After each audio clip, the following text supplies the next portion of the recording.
फिर दूंगा पैसे। नहीं नहीं, पहले पैसे फिर अंडा मिलेगा। ये तुमने अजीब ड्रामा बना लिया है। अच्छा चलो ये लो 50 रुपए। कर्मू उससे पैसे लेकर अंडा रख देता है। ये क्या, ये तो फिर अंडे की जल्दी फूट गई। मुझे नहीं खाना ये अंडा, मुझे और साबुत सर्दी वाला अंडा बना कर दो। और हेलो, ज्यादा नखरे करने की जरूरत नहीं है। आई बात समझ, अंडे को दरख्तों पर नहीं लगे हुए जो तोड़ तोड़ कर तुझे बना बना कर देता रहूं। नहीं, मैंने तुम्हें साबुत जल्दी वाले अंडे के 50 रुपए दिए हैं और मैंने फूटी हुई जल्दी के 50 रुपए लिए हैं। खाना है तो खा, वरना यहाँ से निकल जा मेरा वीर। ठीक है, मैं नहीं खाता और अंडा के बाद तुम्हारी दुकान पर नहीं आऊंगा। ये कहकर वो ग्राहक गुस्से में चला जाता है और मुलाजिम को मालिक के इस रवैये पर बहुत दुख होता है। शाम में जब वो घर पहुँचता है, मेरे बेटे कुछ लाया है खाने के लिए। नहीं, मैं कुछ नहीं ला सका, मालिक ने तनख्वाह ही नहीं दी। तो भाई तुम उससे पैसे मांगोगे तो ही वो तुम्हें पैसे देगा ना। भाई मैं रोज ही उससे पैसे मांगता हूँ, वो रोज ही कहता है कि कर लेना।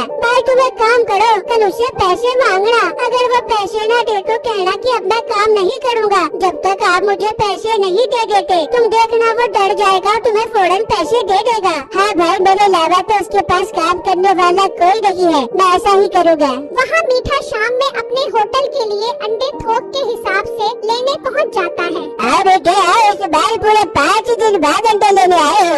हाँ सेठ साहब, महंगाई होने की वजह से ग्राहक काफी कम हो गए हैं, जिससे आमलेट की सेल में काफी फर्क पड़ गया है, इसलिए ही इस बार लेट हो गया। हाँ मीठे, महंगाई तो काफी है, लेकिन तेरे लिए एक ऑफर है। कैसी ऑफर सेठ साहब? अगर तू अंडों के 50 का रेट लेगा तो तुझे आधी कीमत पर मिलेंगे। कैसी लगी मेरी ऑफर? अरे वाह सेठ साहब, ये तो बहुत अच्छी ऑफर है। इस तरह तो मुझे बहुत फायदा होगा। आप दे दो मुझे 50 का रेट। ठीक है मीठे, जो 50 का रेट के पैसे जमा करवा दे, मैं 50 का रेट तेरे घर भिजवा देता हूँ। फिर मीठा उसको पैसे देकर चला जाता है और अपने घर आ जाता है। हाँ बेगम, खाने में क्या बना है? बहुत जोर की भूख लग रही है। मीठे, अंडों का सालन बनाया है। क्या अंडों का सालन? तुझे कोई और चीज नहीं मिलती बनाने के लिए? दुकान पर भी सारा दिन अंडों की शक्ल देखता हूँ, अब क्या घर में भी अंडों की शक्ल देखूँ? मुझे 1000 रुपए रोज का खर्चा बढ़ा के दे दूंगी तुझे मुर्ग मुसल्ला में। 200 रुपए में तो ये अंडे बड़े बन गए। अच्छा, मेरा बहस करने का मूड नहीं है, तू अंडा ही खिला दे। वो बात कर रहे होते हैं कि अंडों वाला 50 क्रेट लेकर आ जाता है। वाह, बहुत तेज सर्विस है तेरी। चल शाबाश, सारे क्रेट अंदर रख दे। फिर वो आदमी क्रेट अंदर रखना शुरू कर देता है। मीठा, ये कितने सारे अंडों के क्रेट मंगवा लिए तूने? और बेगम, आधी कीमत पर मिल रहे थे अंडे। मैंने सोचा मौके का फायदा उठाना चाहिए, इसलिए मैंने 50 क्रेट बुक करवा दिए। मीठा, अंडे बेचने भी जहाज में नहीं रखना है। हाँ बेगम, तो फिक्र मत कर, सारे अंडे बिक जाएंगे। तो खाना लगा, भूख बर्दाश्त नहीं हो रही। फिर मीठा खाना खाने के लिए बैठ जाता है और इतनी देर में रात हो जाती है। फिर अगले दिन मीठा अपनी दुकान पर आकर खड़ा हो जाता है तो कर्मू आ जाता है।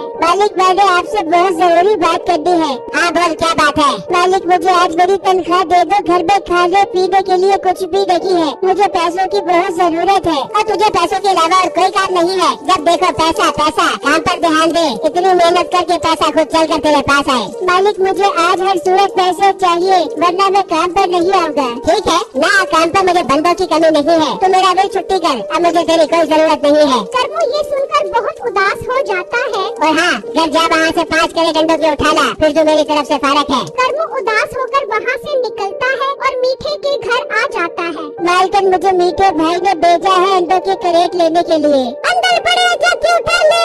कर्मू अंदर आता है तो काफी सारे अंडों के क्रेट देखकर हैरान रह जाता है। अच्छा, तो उसने मेरी तनख्वाह के पैसों से अंडे की क्रेट जमा किए हुए हैं। ये सारे अंडे अगर मैं ले जाऊँ तो मेरी तनख्वाह के पैसे पूरे हो जाएंगे, मगर अंडे लेकर कैसे जाऊँ? अगर उसकी बीवी को शक हो गया तो वो मीठे को बता देगी। मैं 5-5 क्रेट करके ले जाता हूँ। फिर कर्मू 5 क्रेट उठाता है और वहाँ से ले जाता है और अपने घर आता है। ये क्या भाई, तुम्हें कहा था तुम अपनी तनख्वाह लेकर आओ, तुम अंडों के क्रेट उठा लाए हो। भाई, मैंने उससे पैसे मांगे थे, वो पैसे देने के लिए तैयार ही नहीं है, इसलिए मैं उसके क्रेट उठा लाया।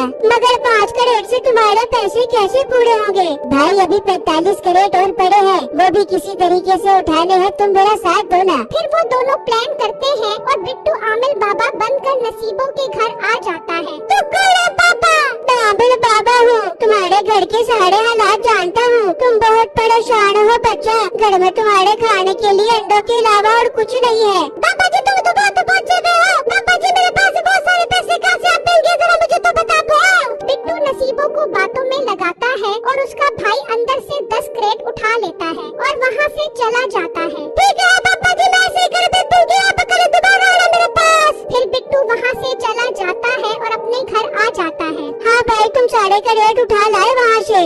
अरे भाई, अभी तो 35 कैरेट वहाँ पड़े हैं। आप वापस क्यों आ गए? उसे बातों में लगा कर रखते। भाई उसको शक हो रहा था, इसलिए मैं वापस आ गया। अच्छा, मेरे पास एक और प्लान है, तुम तैयारी करो। फिर बिट्टू खुसरा बन जाता है और नसीबों के घर पहुँचता है। जीवे तेरे बच्चे, जीवे अल्लाह रखे बच्चे, जीवे दे दे मुझे कुछ, दे दे अंडे खा कर तेरे बच्चे जीवे। ओ खुसर खुसर, तू कहाँ से आ गया? अभी तो मैं 16 साल की जवान लड़की हूँ, बच्चे कहाँ से आ गए मेरे? बिट्टू उसे बातों में लगा कर रखता है और उसका भाई 15 क्रेट मजीद उठा लेता है और घर चला जाता है। बेटा अब कितने क्रेट रह गए हैं? अम्मी जान, अब बस 20 कैरेट रह गए हैं। इससे पहले कि भाई वापस आए मैं जा रहा हूँ उठाने। करमू घर से बाहर निकलता है तो बिट्टू आ रहा होता है। भाई आप क्यों वापस आ गए? अभी 20 कैरेट और उठाने थे। और भाई तो और उसे कितना बातों में लगाता। तुम फिक्र क्यों करते हो? मेरे पास एक और प्लान है, तुम तैयारी करो। फिर बिट्टू एक कुत्ता लेकर वहाँ जाता